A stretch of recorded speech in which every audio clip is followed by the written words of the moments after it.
and it's a film called Phone Booth with Colin Farrell. Wow. And Kiefer Sutherland. Yes. This is I don't think this is the best film ever, but I think it's good and I think it's entertaining. But for 81 minutes, I am way more forgiving of it. If you don't know Phone Booth, I want to say this film came out in like early noughties 2003. 2002, 2003. 2002. I was desperate to see that film. Yeah. Okay, I kept saying, I really want to see Phone Booth. And people would say to me, what's your favourite film? And I would say, Star Wars and Phone Booth, which I haven't seen yet. But like, it will be my favourite film. Like that. Come Fly With Me, guys. Like, Avatar 2 is my favourite film. It hasn't come out yet, but I know it's going to be sick.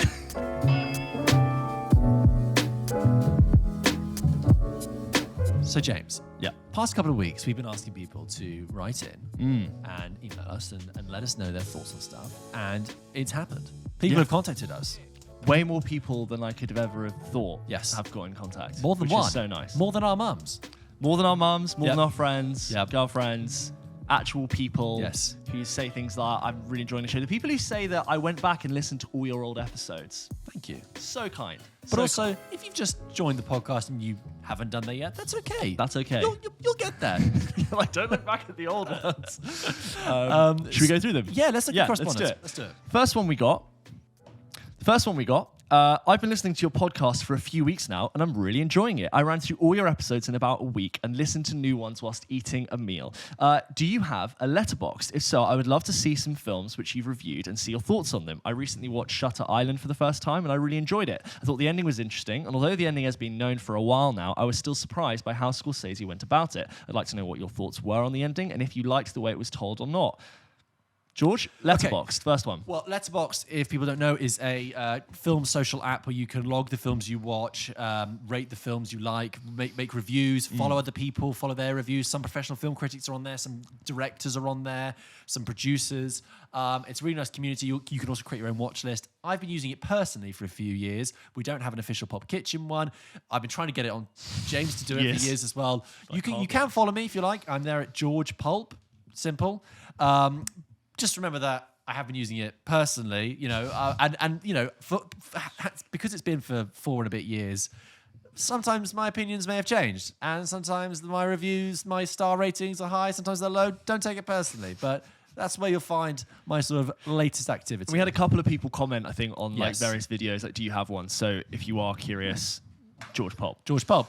As for Shutter Island, I've only seen it once, about 12 years ago. I liked it, but I do remember guessing the ending within about 10 minutes. Yeah, I think the way I think about Shutter Island now, it's a film I definitely think is really good. I think it is dramatic. It's almost like melodramatic in a way, but there are like ways in which that story reveals itself, and certain scenes in that film I think do burn themselves into your retina, and it is really quite powerful. Leonardo DiCaprio is amazing in it, but like I think spoilers for Shutter Island, the way that film ends, where you've got Ben Kingsley in the room essentially explaining everything to the audience and to Leonardo DiCaprio's character, it is a bit like, now we're at the end, let me tell you exactly what's all going on. Which is what I said a few weeks ago, which happened with the ending of Psycho. You get to the end of Psycho and they're like, and this is the reason why this happened and this is why it happened this. But it is really good, really well told. Lots of like trippy dream logic sequences in there, well acted. And different for Scorsese as well. It is, yeah. Okay. So you go. This is from Jamie. You happy to read them all out? Should I just do that? Let's do it. Yeah. This is from Jamie. Hey, I really love your podcast. I think you guys have a really cool vibe. Thank you, Jamie. And I'm enjoying listening to you both talk about films and your appreciation of them. You were talking about British sitcoms in one of your podcasts and made me think of Still Game. It's all on Netflix. Still Game is one of my favourite sitcoms of all time, and I can watch it time and time again. Huge cult following in Scotland, but I've never met anyone who's heard of it until my girlfriend introduced me to it. I'd be really interested to know what you guys think of it. Keep up the good work. PULP Kitchen is becoming a favourite of mine. Oh, bless Jamie, you're one of our favourites. That's really great. I haven't seen Still Game. I'm aware of it. I do know of it. I know it's got a big following in Scotland. It's the kind of thing I've always like accidentally stumbled across late at night on BBC Two, and I've been like, "Oh, this looks interesting." BBC Two, yeah. And now you can get it all on Netflix. And I know they brought it back, I think, and it got like, "Hey, we can Still Game's back." I've never had someone give me the hard sell about it though. Yeah. I've never had someone say you got to watch Still Game, but now Jamie has done that, so it's definitely going to work its way on my list. I agree. I've heard of it, but not heard much about it. But that is like tempting me more to. Yeah, it's just sort of about two seemingly old Scottish guys. One who's like made up to look old, I guess. Oh, is it? Okay. But it's been going for like 20 years. It's a long. Oh, right. Yeah. It's proper like long running thing. You know. Oh, fine. Maybe I'll check it out. Thanks. Next one. Hi guys, I was chatting to a friend the other day about favourite films and how we have films that we love but do not have any similarities. Do you have two that if you told someone they would be surprised by the combination? Mine is Scott Pilgrim versus the World and Last Night, Keira Knightley and Sam Worthington. And that's from Matthew. Wow.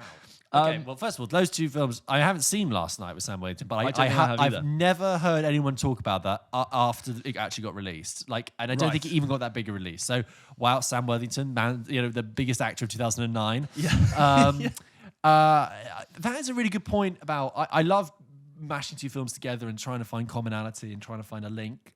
I think to answer that properly, I don't know about you, but I think we should maybe give that more thought in another episode. I think there's definitely something we could do that's like a whole segment. Because I feel like there's been a few times on this show where we have gone, that would be an interesting or unconventional double bill. And I think we've naturally found ourselves going, you could watch that film and then that film, and they would weirdly work quite nicely together. Yes. Because I definitely do have two films which I'm sure I love, but actually you wouldn't think about putting them together. But I think another day, let's do two films that you wouldn't actually think would work together, but somehow do. Because we've done a few across the episodes. Yeah, the stranger the double bill, the better. I think the more random. Yeah. So if you have a random double bill, or you want to give us two random films that you want us to try and make a double bill out of. We can read them out as part of the segment. Yeah. If we do that segment, you send us loads and we'll just throw them in there as part of it. And see if we can make them out. So okay, all right. Yes, but we'll another day we'll basically go through them. You've got all. potential, kid. Yeah. Matthew, thank you. This is from Perry, and this is kind of following on from when I was reviewing Fantastic Beasts, Secrets of Dumbledore, and I sort of, talked about it in the context of you not being emotionally attached to Harry Potter. Right. You didn't sort of grow up on them in the same way. And Perry is basically asking, I'd be interested to hear George's thoughts on the Harry Potter films, as he is someone who didn't grow up on them. I watch them every Christmas, and basically they get better upon each viewing. I know it may be a slog, and he may be a bit reluctant at this point, but I genuinely think he would enjoy them, and I think I have a lot of interesting things to say about them. Are you tempted? I am tempted. I probably would enjoy them. I have nothing against Harry Potter at all. I don't know why. I just didn't progress beyond the fourth book and film. And I've been told it gets very dark afterwards and edgier, so it probably would have suited me to a T. You read the children's half. Yeah, I know. I didn't read the adult half. Yeah. I know.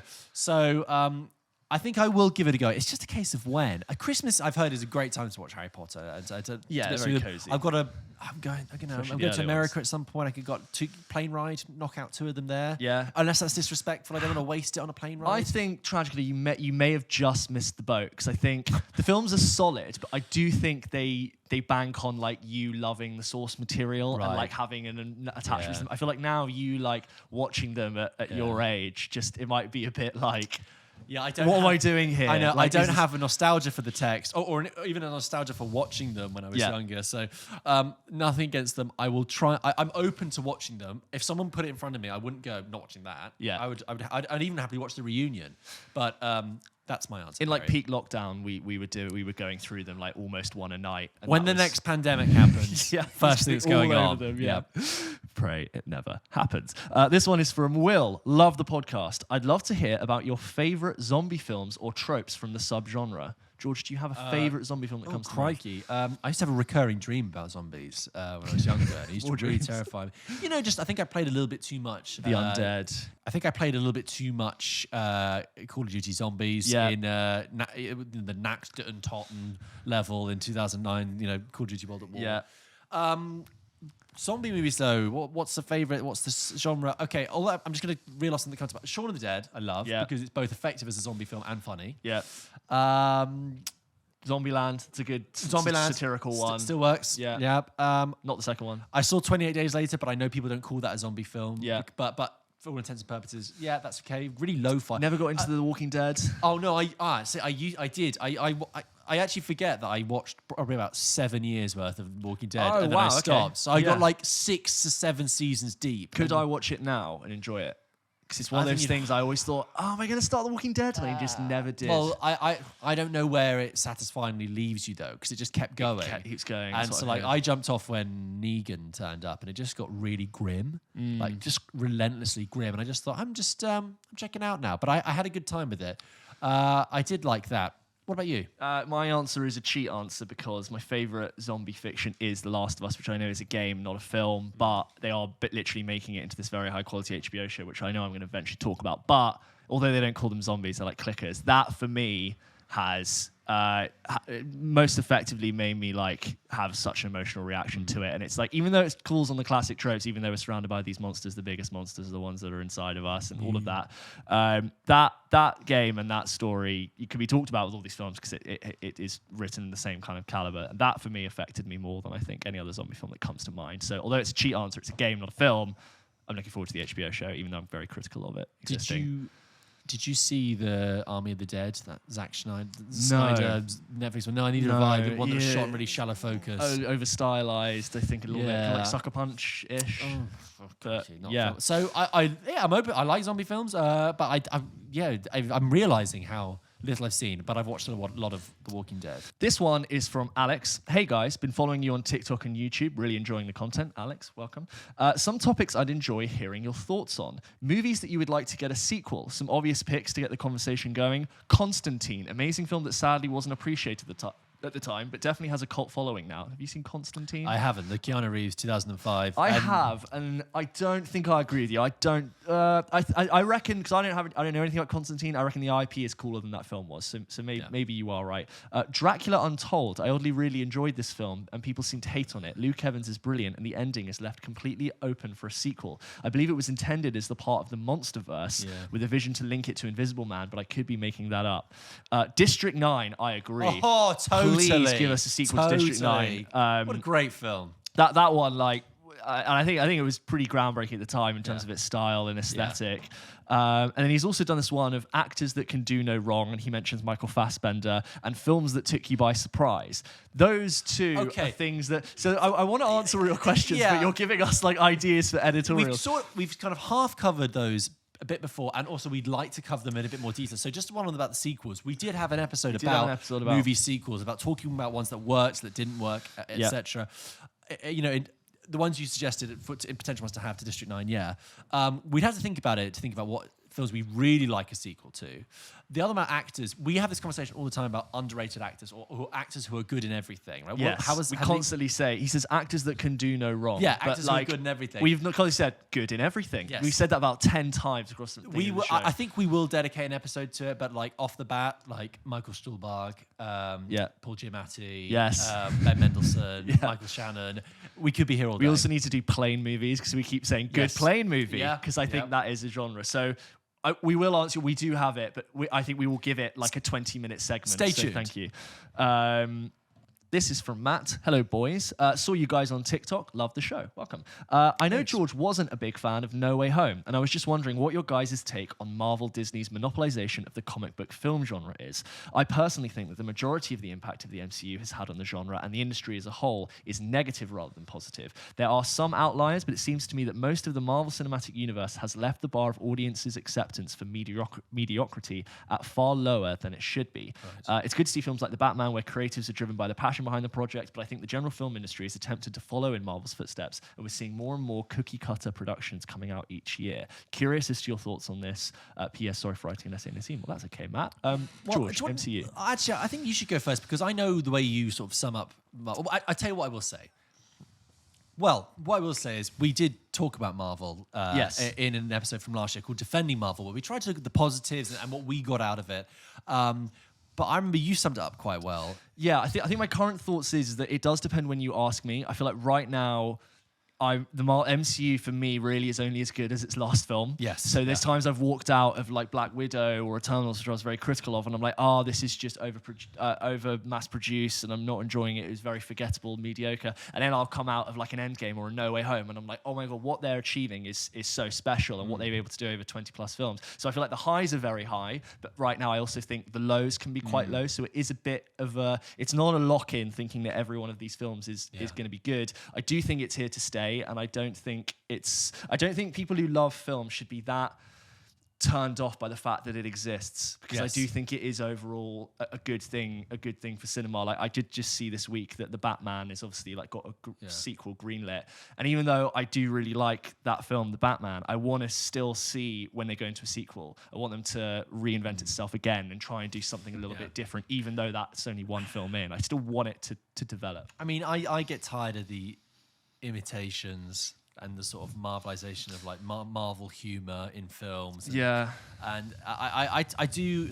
Who wrote that note? Sorry. That was. Sorry, I'll just scroll past it.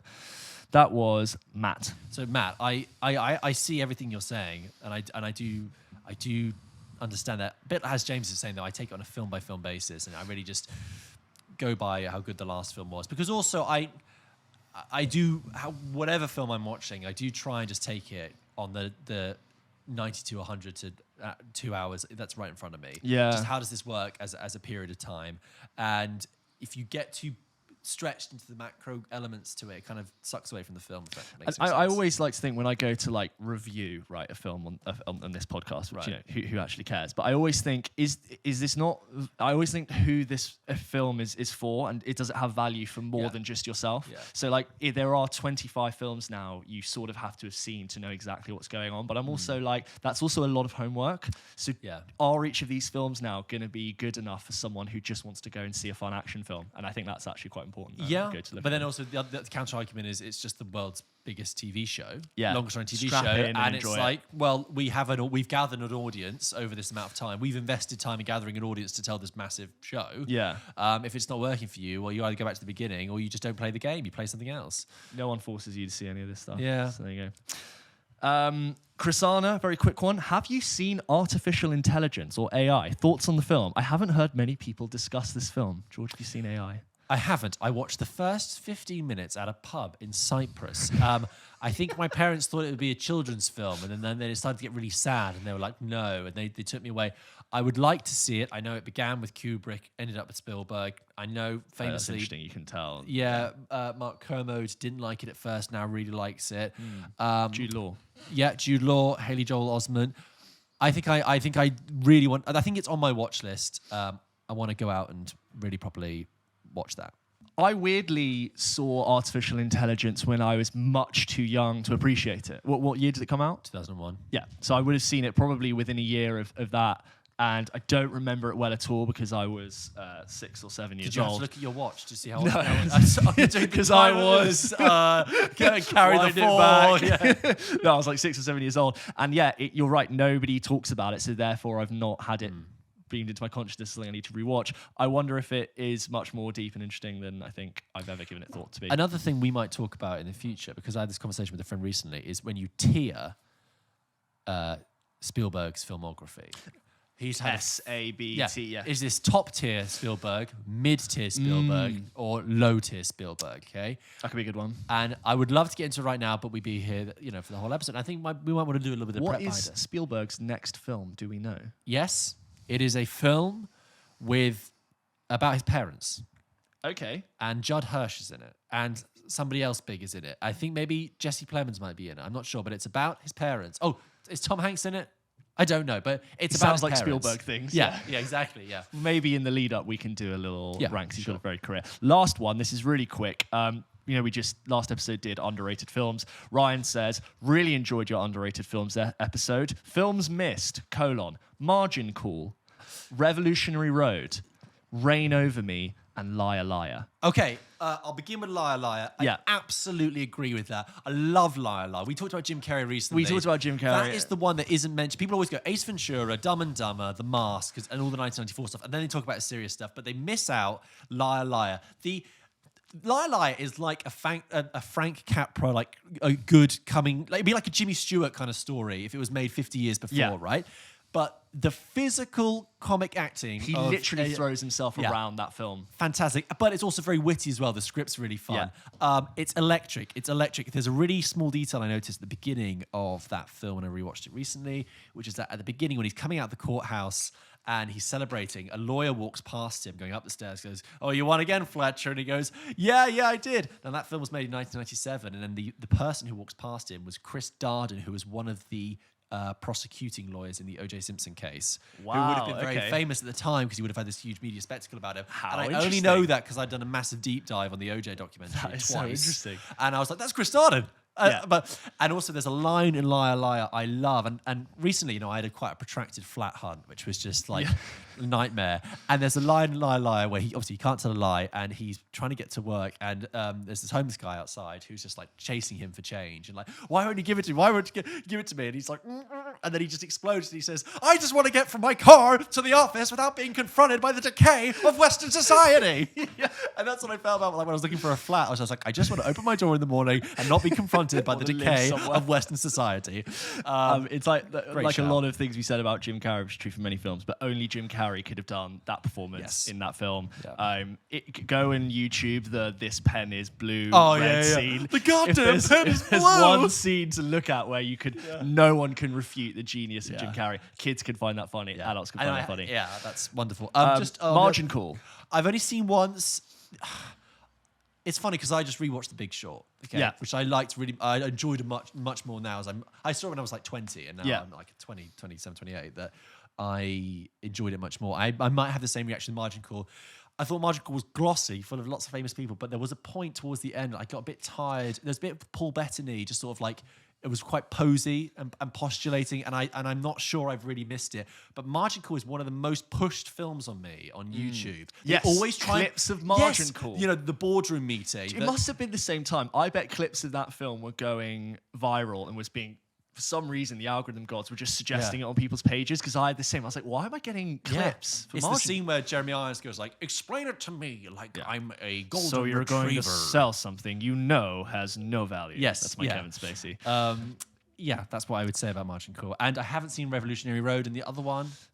Reign Over Me. I haven't seen either the Adam Sandler, Don Cheadle one. Yeah, Margin Call I think is good. It is very glossy and shiny, and I like the way it builds through like the levels of like people of importance. I think that's quite fun. Revolutionary Road I think is fantastic. I really, really do like that film. It's very dark. It's not. I think the way that film was marketed, with Leo and Kate reuniting for the first time since Titanic, I almost think people got a different impression of it, and it's not an easy watch, but I think it really is brilliant. The book is also very good by Richard Yates. One more thing, sorry, talking about Margin Call, that was the, I believe, directorial debut of J.C. Chandor. J.C. Chandor's next film that he went on to direct was All Is Lost, with Robert Redford alone in a boat. I've seen that film, which is, I enjoyed, actually. Yeah, it's really very good film. No lines, words, just Robert Redford in a boat in the sea.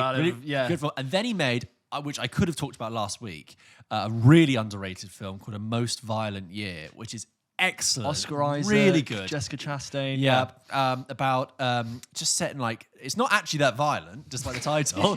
It's about like a businessman, slightly mobbish, slightly involved with dirty money, in like this crisis in 1981 where the crime rate was so high in New York, and there's a scene with like a beautiful blue clear sky of a traffic jam on foot chase across the Brooklyn Bridge. Yes. I think it's a really, really good film. There will be loads of underrated films out there. Please keep sending them in. But that is all the correspondence for this week. Thank you. So and much more than I could have ever have thought. Stay in touch. Keep them coming. If you want to ask us a question, send us an opinion. hello@pulpkitchenpodcast.com. So, George, I've just shown you the first still from the upcoming Barbie movie, which is starring Margot Robbie as Barbie, Ryan Gosling as Ken. It's being, I think, screenplayed by Noah Baumbach, and it's being directed by Greta Gerwig. And I think this is going to be a good film. And there's one thing I'm thinking of, which is Barbie in Toy Story 3. And I think if they can touch anything along those lines, this is going to be a really funny film. When you said Ken, I was like, Michael Keaton as Ken. That was so funny. Do you remember? He's the voice of Ken in Toy Story 3. Greta Gerwig could do no wrong in my eyes. At the moment, I loved Lady Bird. I loved Little Women. I really like Noah Baumbach too. And they're going to take a clearly very subversive approach to this film. Like, I'm there. You can't do Barbie. You can't do Barbie as it was in way. whatever TV shows they did. Like, it obviously has to be like satire turned up. But I don't want to overhype it. But Margot Robbie perfectly cast. They've also got her lookalike from Sex Education, Emma Mackey. Is she Emma McKay? Yeah, she looks a lot like Margot Robbie. Oh, right. Does she? Yeah, she does. Anyway, she's in it as well. I don't know who, but like I'm all on board. I think like Ryan Gosling's got great comedy chops. I think Margot Robbie's pretty good. I'm in. When's it out? I don't know. Sometime in the future, but I'll be there. There's no trailer yet. It's just that still. But I don't know. It just got my mind thinking, and I saw the people attached, and I'm like, yes. I'm on board. Okay, James. You and I have talked about this a bit before. And I wanted to share this with everyone.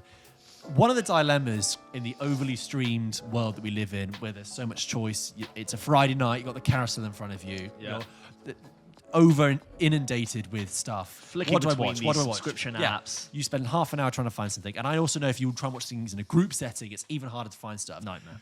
But I think there is a magical seed that is the key that opens all doors for when trying to choose a film, right? And that's the 90-minute film. I will watch anything that's 90 minutes. And I also think that if you're a 90-minute film, you have permission to do anything. Because I know whatever happens, good or bad, I'm coming out of here in 90 minutes. Yeah. I've been in rooms with people trying to find what we should watch. And they go, the conversation always ends with, well, how long is it? 90 minutes. I'm sold. I'll watch it. There's something about, the week. I always want to try and watch more films. And sometimes on a weeknight, I don't actually get down to relaxing till about 9 o'clock. Yeah. But if you give me a 1.5 hour film at 9 o'clock, I'm like, I can be done by 10:30. Yeah. I can be in bed by 11. Yeah. That is a functional man's movie night. Yes. Whereas sometimes there are films that are so long, I go, I can't do it. And then there's also this idea that you give a film too much time. I think you open yourself up to criticism by definitely. being so long Yeah. because you need to justify your reasoning for taking that much time, which I think was like some of the ways I was criticizing Batman. I was like, why are you taking this much time to tell your story? I agree. Batman review you can check out. There's almost an indulgence of being like, oh, we're going to stick around for longer. It's like, no, come in, be almost workmanlike and craftsmanship. We're going to keep this to a tight 90. We're going to come in and tell you the message, and then that's it. And I mean, there are some great films out there that are under 90 minutes. Or, you know what? I will take up to 99 minutes. If I see 99 minutes and less on a thing, I'll be like, that's a 90-minute movie. I've got some just over, but I've gone, well, credits are sometimes like 3 to 4 minutes. Okay. So I'm going to give So you... basically there's a buffer. Okay, there is a buffer. I mean, some films come in at like 82, and then I'm like, we are really onto a winner We're now. here, yeah. We are really good. But you see my point about I will 100%. watch it, I will go for it. So It's one of those things you can say, oh, you got to see it, and it's only 88 minutes. Yeah, I'm sold. You'd add it as like a bonus as why you should see it. So I wanted to. I told James the other day, so start thinking about 90-minute films. What we're going to talk about. So you've got some here. I want to talk about it. Let's see. I think first one I saw, this is 91 minutes long, so fine. John Carpenter's Halloween, the original. Oh yeah, you like that film a 91 lot. minutes. I like that film, and it's a fantastic thrill. You'll never not think about the boogeyman in the same way. I could go on for ages about why it's so good, but it's got enough to set you up on why that's scary. It's got a really cool opening scene, and that film just keeps you with that score the whole time. And right at the end, you do feel like the ending goes on because like he just doesn't die, like Michael Myers doesn't die. But 91 minutes in and out, great film. You can watch it over and over again and still appreciate it for the things you missed. John Carpenter's Halloween. I have seen that. I do like it. However, I saw it at the Prince Charles Cinema on its 40th anniversary on Halloween, the day of Halloween, to watch Halloween. What's that experience like? Well, not what you'd expect because a lot of laughter. Because it is a bit silly now, yeah. and people weren't really taking it seriously. And I think people who maybe knew it very well, you know, the bit 40-year-old film spoiler coming here, where he like gets back up again, and he's just like, people found that hilarious. Okay, which is a shame. Yeah.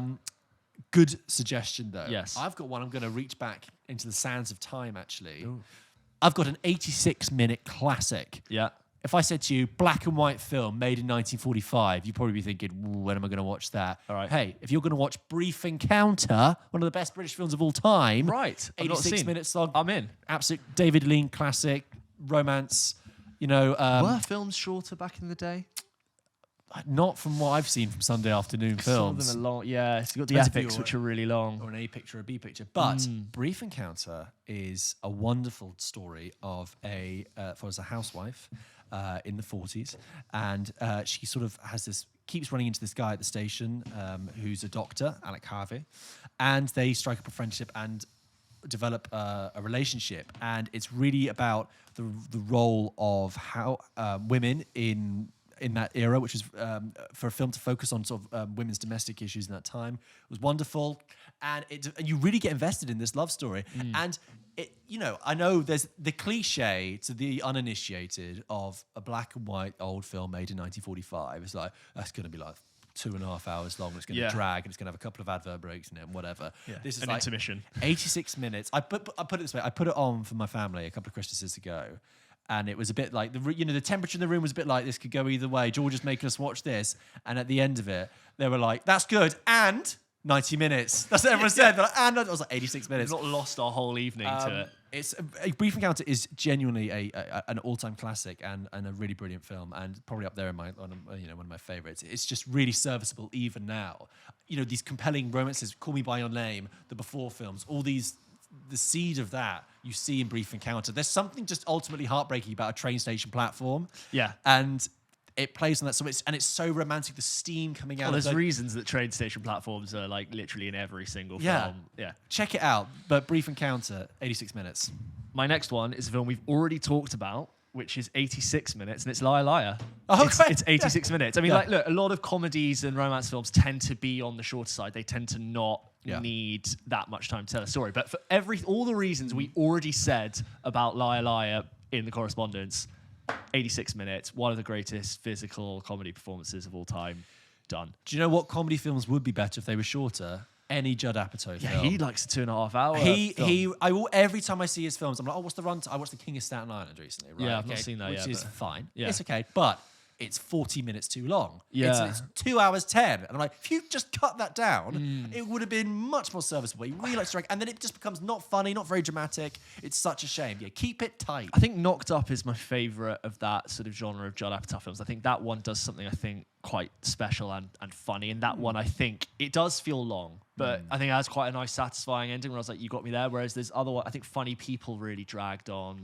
But there's an interesting idea in Funny People. Which There is. like. And the same with This Is 40. There's something in there. Something in This Is 40. This Is 40 gets too long towards the end. But again, this is it. He ruins it. And the King of Staten Island has something in there that's interesting. And then he just goes, oh, okay, here we go again. Yeah. So, yes, Liar Liar. Good Liar suggestion. Liar. We already talked about it. A great 89-minute film that I watched during lockdown, which is regularly available on Film 4 and stuff. Sexy Beast with Ray Winstone and Ben Not Kingsley. seen it. Not seen it? No. Sexy Beast is made by Alex Garland. No, not Alex Garland. Sorry. Sexy Beast is the film that was made by the guy who made Under the Skin with Scarlett Johansson years later, called Jonathan Glazer, right? He's made like 2-3 films. Sexy Beast is about Ray Winstone playing a retired gangster in Spain. And it's basically a lot of him at the beginning, like sunbathing. His skin is like red leather. And he's in this like idyllic, like tucked away villa in Spain, and he's by the pool, and he's just like sees it, and he goes like to a local Spanish bar, and he like sips a pint of beer, and he's like, oh, that's lovely, that, yeah, and he's loving his retirement, in this coastal, bit of Spain, and then Ben Kingsley turns up as doing a performance that is so wild but really entertaining. He plays Ben Kingsley talking fast like this. He goes, "What?" You might have heard the clips where he's just like, "No, no, no, no, no, no, no, no, no, no, no, no, no." He's like, and he turns up and basically says, "All right, Ray, you got to come back to London. We've got a job for you." And Ray's like, "No, I'm retired, mate." He's not called Ray. He's called like Gal or something like that. But he's like, he is Ray Winston, though, isn't it? But it's like they have this tension, this scenario where he comes to say, "You've got to come back to London," and it plays out like a play. You've got Act 1 is Ray Winstone, fine. End of Act 1 is when Ben Kingsley turns up. And then you've got this, and there's a history with this guy. And I don't want to ruin it. It's just like, it's a perfect Sounds good. And it's, what I like is it's got witty script, it's stylish, doesn't stay too long. It's got a couple of stylistic flourishes, but it doesn't indulge in too long because it's only at 90 minutes. You describing it like a sort of theatre piece makes sense to not drag on too long. And it's tight, and it's really serviceable, really entertaining, funny, and even just for Ben Kingsley alone, I'd watch it. I think, and you know what? It might be underrated, James, as well. Is it? Whoop, ding, ding, ding. I'm sensing a theme. So, Sexy Beast, 89 minutes long. Nice. This is a quick one, in case you didn't know it was this short. At 93 minutes is Trainspotting. Yes. If you haven't seen it, that's a great one to do in the middle of the week. And if you have seen it and you still love it, you can watch it for only 93 minutes. And also, it's edited so quickly that it will probably feel like 3 minutes. Yeah, it's just the pace so, just goes and is great for all the reasons I'm sure you already know. And I'm going to go into Trainspotting. Like the 90-minute films we're talking about, we are really trying to race through these. Yeah. I want to give a shout out to a film that came out last year that is dead on 90 minutes. It snuck out on Amazon Prime. It's called Palm Springs with Andy Samberg. Oh, and, I know this film, yeah. And the woman from How I Met Your Mother. Yeah. Have you seen it? No, I haven't, but I saw the trailers for it and I thought, oh, this was very interesting. Again, one of those things that like it's about they get stuck in a time loop. Like Andy Samberg's been stuck in like Groundhog Day for ages, and then she gets stuck as well. So they're stuck together. So it's a slightly different spin on it. And they're stuck at this wedding in Palm Springs. And you know what? It's fun. It's funny. It's got some sort of wacky ideas, great music, and it might try and stretch itself a little bit about the deeper meaning of it, but it's fine because It's only 90 minutes long. Boom. So he gets out of it, and I had a really good time. That wanna for check me that is out. like, that's a great Friday night, put that on, deliverable. It's the kind of film that I haven't seen it, but if it was 15 minutes longer, you might have lost your patience with it Yeah. and not have thought it was a good film. Yes, It's like, exactly that. Is this like the cure for bad films? There You is just cut such, them? yeah, there is. There's such a nice, We like, figured it out. such a nice, tightly well packaged thing about a 90-minute film. I really love. 88 minutes. Airplane. Great. A great comedy that I reckon if you haven't seen it, there are so many scenes I think that would have been quoted to you Yeah. a million times. Yes. But it is still so funny. I can't say how many times, because I'm a bit of a clumsy guy, and I regularly spill water on myself when I'm drinking whatever. And I always, when people look at me, I always go, I have a drinking problem. And it's from, in the airplane when he just chucks the thing in his face. All of that, tickets, smoking or non-smoking. And great. Yeah, a classic. Well done. Tight. Talking about brutal violence with the Northman. Great 91-minute film called Blue Ruin, which is like an anti-revenge film. So the guy at the beginning is getting revenge for something. He was getting revenge. Who's in Blue And Ruin? no one you would have known. Okay. No one famous. But it's got... it's the whole first 15 minutes is basically shot in silence, and it's very cinematic because it's show don't tell. Yeah. And then it's punctuated with Jesus Christ moments of like, well, that's really violent. I don't know if you ever saw Green Room. It's by the same guy, Jeremy Saulnier. Again, that's also like 90 minutes long. No. Blue Ruin is also, yes, you're sensing a theme here, incredibly underrated. Definitely check that out. That's a great 90-minute film. Nice.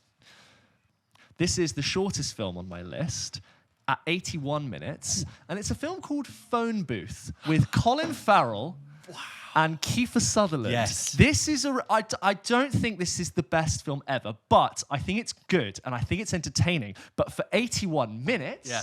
I am way more forgiving of it. If you don't know Phone Booth, I want to say this film came out in like early noughties 2003. 2002, 2003. 2002. And it's basically a lock-in film. You've got this like super city slicker character played by Colin Farrell who there's this basically one long continuous shot where he walks through the city streets with his guy who's his assistant. He's a bit of a scam, a bit of a chancer, and he stands next to a phone booth which rings, and he picks it up, and this guy is like, I have a 90 caliber sniper rifle pointed at you. If you hang up this phone, I'm going to kill you. Yeah. And the film goes on from there, and it's really of its time. It is very much like a post-Matrix millennial digital. We're all connected and beamed into this world. It's very like political in its own little way. But you made a face like you've not thought about that film in a while. But are you a Phone Booth fan? I've only seen Phone Booth once, but